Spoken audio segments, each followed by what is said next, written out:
Why should a operations executive care about enablement? Well, first thing I would do is I would actually kind of reframe what it means to be a sales operations executive. I actually really think very differently about the term. I actually view ops as an acronym. So the O is for operations, and there's many aspects of keeping the lights on and keeping the trains running to facilitate how a sales organization works. But the P is really for productivity, and that is the key is to make sure that we're providing the enablement and training to actually make those sellers successful.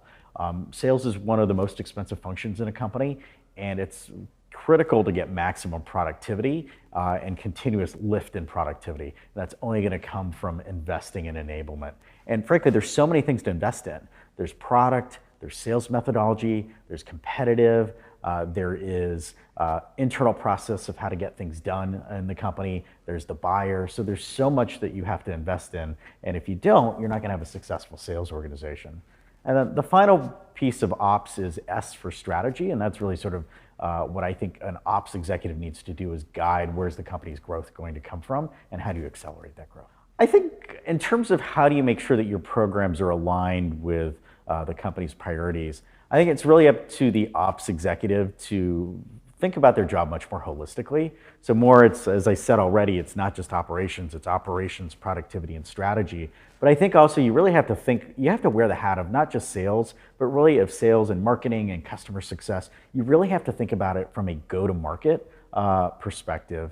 And I think the successful, ops executive is really going to seek to have a seat at the table, working in partnership closely with all those leaders to say, hey, I know part of my job is to make sure that everything that we do as a sales organization is running, but part of my job also is to actually very much be a peer in figuring out the growth strategy and very much a thought leader in terms of how you make the sales organization better.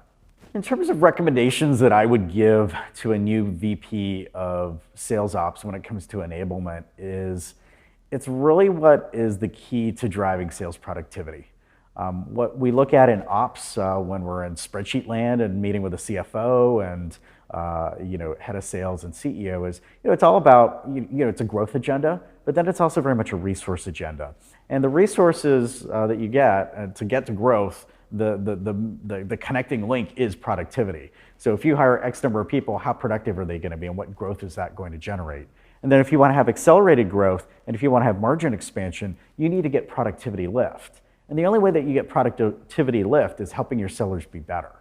And so on that basis, I would say enablement is completely foundational.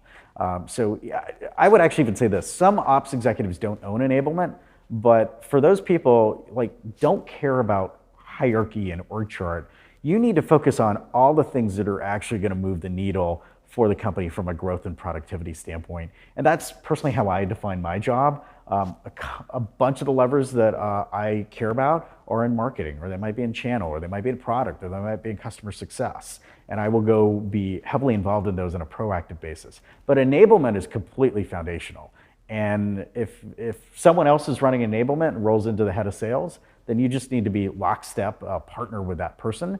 And if you do own it, I think your challenge and your success is all going to be about making that a really killer function. And, in most companies, frankly, it's not. So I think it's a real opportunity to drive distinctiveness in your sales organization, make you a place that people want to join, that make you a place that people want to sell for, and you're the team that's actually helping people be successful. And to me, that's where the job actually gets really fulfilling as well.